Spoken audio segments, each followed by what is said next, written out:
Я, конечно, многое видал, но такое я вижу первый раз.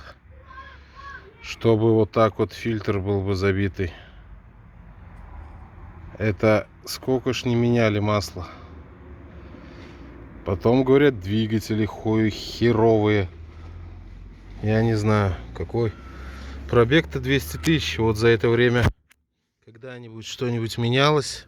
Фильтр типа там. Потому что это все.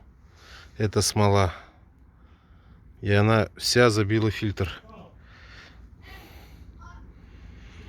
Поэтому и сожрала один вкладыш. Человек даже турбину новую поменял.